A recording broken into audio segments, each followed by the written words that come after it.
प्रशांत किशोर वो व्यक्ति हैं जिनको बड़े अच्छे से पता है कि किसी क्षेत्र विशेष में कौन से राजनीतिक समीकरण, कौन सी टैक्टिक्स काम करती हैं जिससे कोई चुनाव जीत सकता है। चिराग पासवान तो सिर्फ जदयू को नुकसान पहुंचाए थे, लेकिन प्रशांत किशोर जब खेल खेलेंगे तो हो सकता है कि दोनों क्षेत्रीय पार्टियों को वहाँ पे नुकसान उठाना पड़े। फंडिंग हो, रणनीति हो, या फिर जब चुनावी राजनीति की बात होती है तो उसकी ग्रामर में एक और चीज़ होती है, स्थानीय चेहरे। नमस्कार, आप देख रहे हैं भारत एक्सप्रेस का डिजिटल प्लेटफॉर्म और मैं हूं आपके साथ आनंद विजय। और आज हम एक बार फिर से बिहार की चर्चा करने जा रहे हैं, क्योंकि बिहार में इस साल के आखिर में विधानसभा का चुनाव होने वाला है और सबकी नज़रें टिकी हुई हैं कि बिहार में क्या इस बार 2005 से जो नीतीश कुमार के नेतृत्व में सरकार चली आ रही है उसी तरह की सरकार रहेगी या कुछ बदलाव होगा। इस दौर में नई पार्टी भी सामने आई है। प्रशांत किशोर अपनी जन स्वराज पार्टी के साथ चुनाव मैदान में उतरने वाले हैं। तो अब प्रशांत किशोर इस विधानसभा के 2025 का जो बिहार में चुनाव होने वाला है उसमें वो कितना डेंट लगा पाएंगे या वो सरकार बनाने की स्थिति में होंगे, और अगर क्या वो स्थिति भी आएगी या आ सकती है कि बिना प्रशांत किशोर के कोई भी गठबंधन सरकार नहीं बना सकती है। तो ये तमाम अभी तैयारियां चल रही हैं, कयास भी लगाए जा रहे हैं, इनका आकलन भी हो रहा है, लेकिन दावा भी किया जा रहा है। और प्रशांत किशोर ये भी कहते दिख रहे हैं कि मुझे पता है कि कौन सरकार में आएगा। तो अब वो किसके बारे में कह रहे हैं, प्रवीण जी से हम जानेंगे। प्रवीण जी, डॉक्टर प्रवीण तिवारी हमारे साथ जुड़े हुए हैं और इनसे हम समझेंगे। ज्योति राय हमारी संवाददाता भी हमारे सहयोगी जुड़ी हुई हैं और वो बिहार की राजनीति को ज़रा करीब से देख रही हैं और समझ रही हैं। प्रवीण जी से पहले ज़रा ज्योति आप बताइए कि प्रशांत किशोर एक प्लेयर के तौर पर इस बिहार विधानसभा 2025 के चुनाव में आ रहे हैं, अपनी पार्टी लेकर उतर आए हैं और उनकी पार्टी चुनाव मैदान में भी आएगी। तो किस तरह से उनकी पार्टी की तैयारी है और इस चुनाव में उनकी भूमिका क्या होगी? क्या वो एनडीए और महागठबंधन को चुनौती देते दिखाई दे रहे हैं या इन दोनों में किसी के साथ भी जा सकते हैं? देखिए, अगर बिहार की राजनीति को देखी जाए तो उसमें जातीय राजनीति, जातिगत राजनीति जो बिहार में होता है उसको तो नकारा नहीं जा सकता है। अब रही बात प्रशांत किशोर की, जातिगत राजनीति में आपके पास वोट बैंक देखा जाता है, जो प्रशांत किशोर के पास नहीं है ऐसा कुछ। लेकिन प्रशांत किशोर का एक चेहरा जो है वो रणनीतिकार के तौर पे भी देखा गया है। हर पार्टियों का वो राजनीतिक समीकरण बनाए हैं, उनके साथ रहे, उनके साथ काम किए हैं, नीतीश कुमार के साथ भी काम किए हैं, सर पार्टियों के साथ काम किए हैं। अब जो है प्रशांत किशोर बिहार में अपनी राजनीति कर रहे हैं, तो कितना सफल होंगे ये एक बड़ा सवाल है। इसमें देखने वाली बात यह है कि प्रशांत किशोर अगर पिछले चुनाव 2 चुनाव की बात करें, जो उपचुनाव हुआ था बिहार में कुछ सीटों पे, 3 सीटों पे और एक जो है एमएलसी के सीट पे हुआ था, तो उसमें आपको याद होगा कि जिस तरह से उनका उम्मीदवार का चयन था प्रशांत किशोर का, वो बड़ा काबिले तारीफ था। इमामगंज की बात अगर कहें तो वहाँ पे उनका जो उम्मीदवार था अच्छा खासा वोट भी लाया था, जिससे कि आरजेडी को वहाँ पे हारना पड़ा। और दूसरी जो सीट है कोसी स्नातक की, जहाँ पे जदयू लगातार वहाँ पे जीत रही थी, देवेश चंद्र ठाकुर जो है वहाँ पे 3 या 4 टर्म से वहाँ पे एमएलसी थे। और इस बार फिर जदयू ने, जब देवेश चंद्र ठाकुर वहाँ से सांसद बन गए, तो जदयू ने अपना उम्मीदवार अभिषेक झा को बनाया। और जदयू के हारने के पीछे की वजह प्रशांत किशोर ही थे। और उस हालांकि बहुत तरह की बातें आती हैं कि वंशीधर क्यों जीते, बहुत सारी बातें आती हैं कि वो टीचर थे, उनको सस्पेंड कर दिया गया था, सेंटीमेंट था, बहुत बातें आती है। लेकिन कहीं ना कहीं प्रशांत किशोर फैक्टर था। और प्रशांत किशोर फैक्टर क्यों है? कोई राजनीतिक वोट बैंक नहीं है प्रशांत किशोर के पास, लेकिन फिर भी फैक्टर है। इसके पीछे की वजह ये है कि प्रशांत किशोर हर बिहार में हर सीटों पे अपना समीकरण बना रहे हैं, अपना देख रहे हैं कि कौन सा उम्मीदवार कहाँ पे कितना वोट ले सकता है। और 2020 के चुनाव को अगर आप देखेंगे तो वही काम मुझे जैसा लगता है कि प्रशांत किशोर वही काम करेंगे जो चिराग पासवान ने 2020 में बिहार में किया था। और प्रशांत किशोर का जो मेरा आकलन है कि प्रशांत किशोर चिराग पासवान तो सिर्फ जदयू को नुकसान पहुंचाए थे, लेकिन प्रशांत किशोर जब खेल खेलेंगे तो हो सकता है कि दोनों क्षेत्रीय पार्टियों को वहाँ पे नुकसान उठाना पड़े। पूरी बातचीत में एक लाइन इन्होंने दिया कि 2020 में चिराग पासवान ने जिस तरह से जिस भूमिका में थे, अभी तक की जो स्थिति है प्रशांत किशोर की वही भूमिका दिखाई दे रही है। लेकिन चलिए, प्रशांत किशोर को लेकर हम लोगों ने कल भी चर्चा की थी। जरा आप ये बताइए कि इस बार की विधानसभा के चुनाव में प्रशांत किशोर जब अपनी पार्टी के साथ उतरेंगे, हालांकि जो उपचुनाव हुए थे उसमें कुछ खास उनका वैसा कुछ नहीं रहा जिससे कि सीरियस हो जाए कि हाँ वो चुनाव जीतेंगे, लेकिन ऐसा ज़रूर हुआ है कि न खेलब न खेले देव, खेल बिगाड़ब वाली स्थिति। जैसे कोई भी विषय होता है, जैसे कोई भी विधा होती है, उसी तरह राजनीति जो होती है वो पूरा उसकी अपनी एक ग्रामर है। उस ग्रामर के बड़े अच्छे जानकार प्रशांत किशोर है, इसमें संदेह मत रखिएगा। इसलिए मत रखिएगा क्योंकि प्रशांत किशोर ऐसे व्यक्ति नहीं हैं कि जिनको सिर्फ भारतीय जनता पार्टी या 2014 में प्रधानमंत्री मोदी का जो आपने शानदार कैंपेन देखा था उसका प्रतिसाद मिला, बल्कि इनफैक्ट उसकी बहुत सारी चीज़ें आज भी इस्तेमाल की जाती, वो परिपाटी बन गई बीजेपी की। उसके बाद में आप देखिए, चाहे वो तेलंगाना हो, चाहे वो पश्चिम बंगाल हो, चाहे वो दिल्ली हो या फिर बिहार, जो उनका अपना प्रदेश है, जहाँ को लेकर उनका विशेष लगाव हमेशा से रहा था। मुझे ऐसा लगता है कि प्रशांत किशोर बड़े वेल प्लान्ड तरीके से आगे बढ़े। प्रशांत किशोर वो करना चाह रहे हैं जो वो करने का पहले से, जैसे मैंने कहा, इसकी एक ग्रामर होती है और अगर आप मूव्स बनाते हैं तो आपको पता होता है कि आपको सर्टेन मूव्स बनाने हैं। उनको एक पॉलिटिकल पार्टी के साथ जुड़ना था और कुछ समय, क्योंकि इसको ऐसे समझिए, मैं अभी किसी से बातचीत कर रहा था, उनको बड़ा देसी अंदाज में, आसान भाषा में किसी को जैसे समझाना हो कि कोई पॉलिटिकल पार्टी या कोई, आप देखते हैं किसी नेता को आगे बढ़ाने वाला व्यक्ति जब खुद नेता बनता है तो उसकी चुनौती क्या होती है।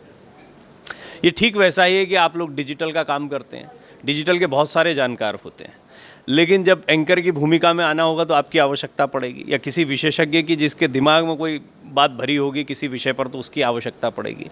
लेकिन ना तो आप अपने स्तर पर कोई डिजिटल कर सकते हैं, ना वो अपने स्तर पर आपके सहयोग के बिना कर सकते हैं। हाँ, ये मान लीजिए कि आप ऐसा कोई काम सीख लें कि आपको डिजिटल के वो एस्पेक्ट समझ में आ जाएं जो उनको आते हैं, या वो काम सीख लें जो आपको आता है, तो ऐसे बहुत सारे उदाहरण हैं। बिल्कुल ठीक प्रशांत किशोर पर इसको अब लागू करिए आप।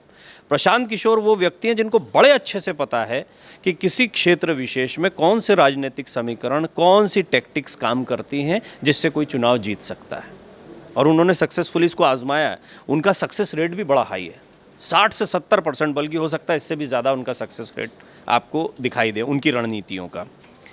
अब प्रशांत किशोर के सामने चुनौती ये थी कि उनको चलाना तो आता है, दूसरों के चैनल चलाना आते हैं, टेक्निकल एस्पेक्ट आते हैं, लेकिन खुद वो चेहरा नहीं है। वो प्रशांत किशोर को पहचान कब मिली? वो यूएन में भी रहे हैं, वहाँ से नौकरी छोड़कर आए, यहाँ कंपनी बनाई, कंपनी में बहुत आईआईएम और तमाम पढ़े लिखे लोगों को शामिल किया। इस बात से वो चर्चा में आए, लेकिन लोग नाम नहीं जानते थे।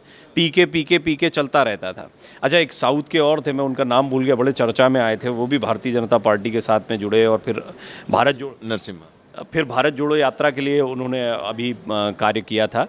और जी, तो ऐसे बहुत सारे चेहरे हैं जो कुछ समय के लिए आपको याद आते हैं और उनको बड़ा क्रेडिट दिया जाता है, लेकिन प्रशांत किशोर वो चेहरा नहीं रहे कि उस समय भर उनको क्रेडिट मिला और उसके बाद कोई भूल गया। ये सोचा समझा है, ये वेल प्लान्ड है। उनका मकसद, मुझे नहीं लगता कि कभी भी ये रहा था कि मैं कंपनी चलाता रहूँगा, दूसरे जितनी भी पॉलिटिकल पार्टीज़ हैं उनको सहयोग करता रहूँगा, रणनीति बनाता रहूँगा, उससे पैसा कमा, ये उनका कभी भी मकसद नहीं रहा। उनकी महत्वाकांक्षा हमेशा से राजनीति में, सक्रिय राजनीति में प्रवेश की थी। बिहार उनके लिए बड़ा चुना हुआ प्रदेश था।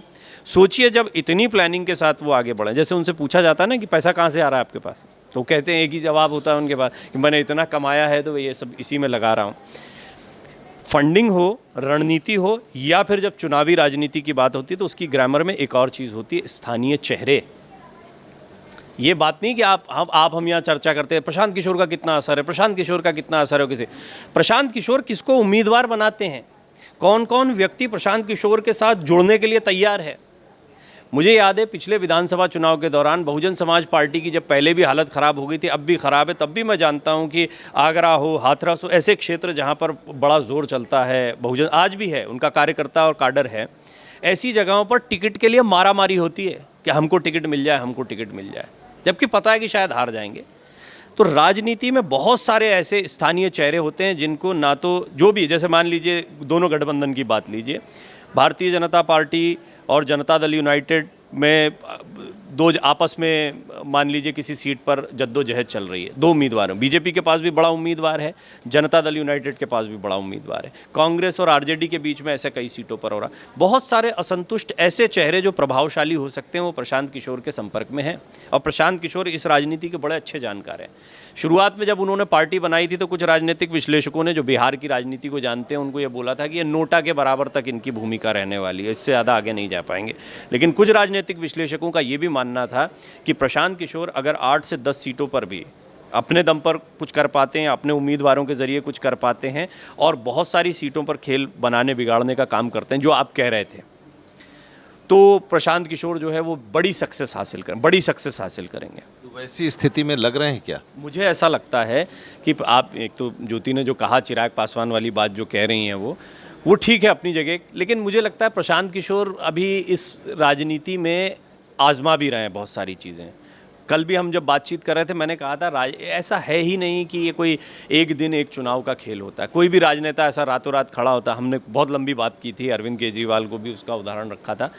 प्रशांत किशोर बहुत सधे हुए कदमों से चल रहे हैं। इस समय उनको बीजेपी की बी टीम तक करार दे दिया गया, बहुत ही, जैसे शिवदीप लांडे, अभी मेरी मुलाकात हुई, उनसे काफ़ी बातचीत हुई, सीमांचल में उनका एक असर होता है, उनको लेकर भी इसी तरह की बात हुई।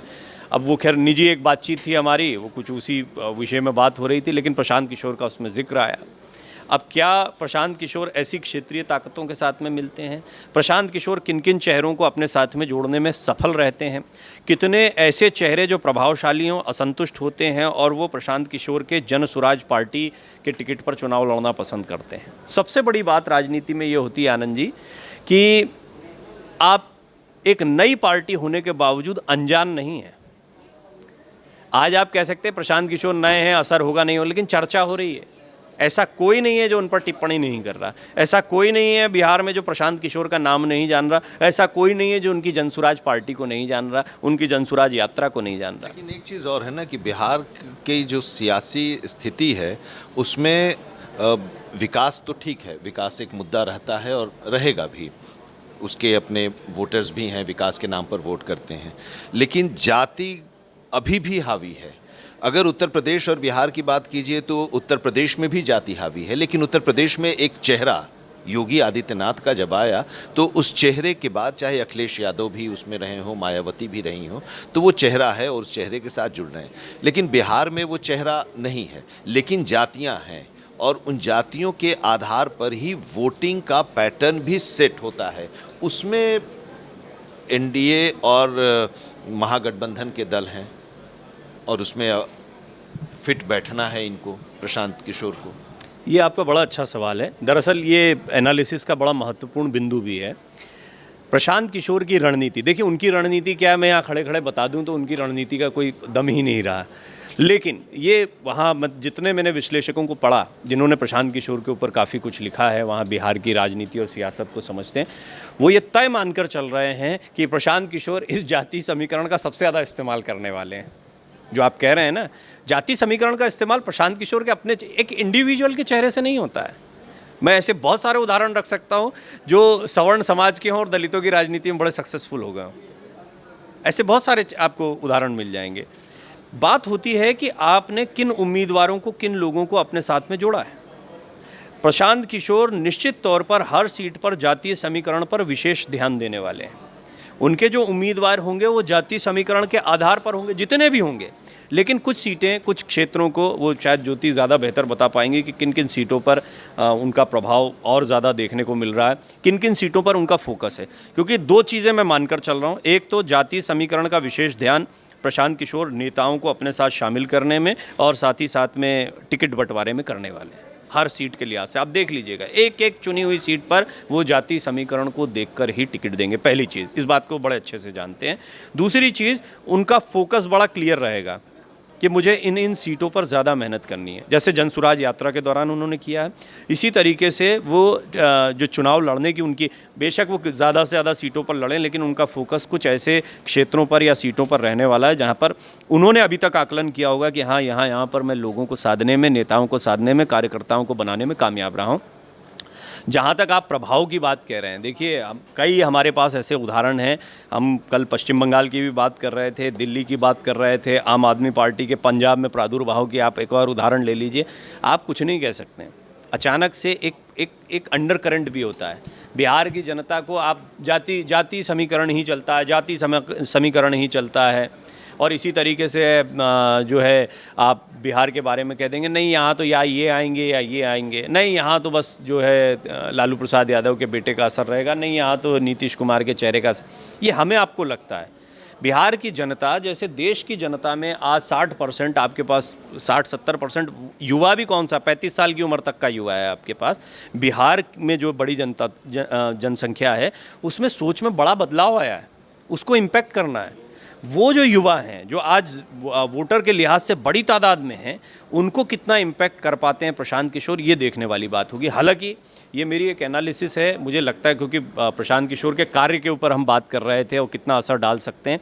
फिलहाल जो वर्तमान में स्थितियां बनी हुई हैं, भारतीय जनता पार्टी या एनडीए गठबंधन जिस तरीके से अभी अपनी चुनावी रणनीति को बिहार में बना रहा है, नीतीश कुमार का जो अभी तक चेहरे का असर रहा है, उनके समकक्ष तेजस्वी का कुछ एक उभार होना, वो भी पिछली बार सरकार में इन्हीं के साथ रहने की वजह से होना, इतने भर तक है। अदरवाइज़ देखा जाए तो कुल मिलाकर अभी एक एज इस समय मैं नहीं कह सकता, अभी अक्टूबर में थोड़ा समय है और चुनाव की तारीखें जब और स्पष्ट होंगी, लेकिन अक्टूबर मान के चलिए तो अक्टूबर तक अभी कई ऐसी चीज़ें होंगी जो इस अंडर करंट को बदल सकती हैं। उसमें प्रशांत किशोर के कुछ मूव्स ऐसे रहेंगे जिन पर हमारा ध्यान रहेगा, ख़ास तौर पर ये जो जाति समीकरण वाली बात आपने कही है इस पर। लेकिन ऐसा कोई चेहरा तो प्रशांत किशोर के साथ अभी तक आया नहीं है जिसकी बात अभी प्रवीण जी कर रहे हैं।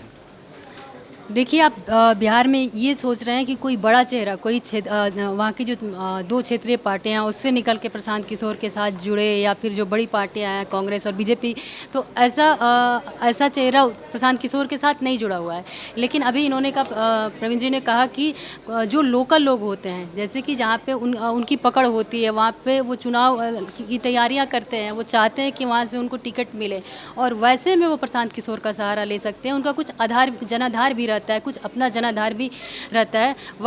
वैसे उम्मीदवारों का प्रशांत किशोर वहाँ पे चयन करेंगे और उनको इस्तेमाल करेंगे। वो प्रशांत किशोर के साथ जुड़ने की कोशिश करेंगे, चाहेंगे कि वो प्रशांत किशोर से जुड़ करके अपनी राजनीतिक पारी को खेलें। तो कोई बड़ा चेहरा जो आप सोच रहे हैं कि बड़ा चेहरा उनके साथ जुड़े, बिल्कुल बड़ा चेहरा अभी तक कोई नहीं जुड़ा है, लेकिन यही इफ़ेक्टिव हो सकता है। जो चेहरे लोकल हैं वो इफ़ेक्टिव हो सकते हैं।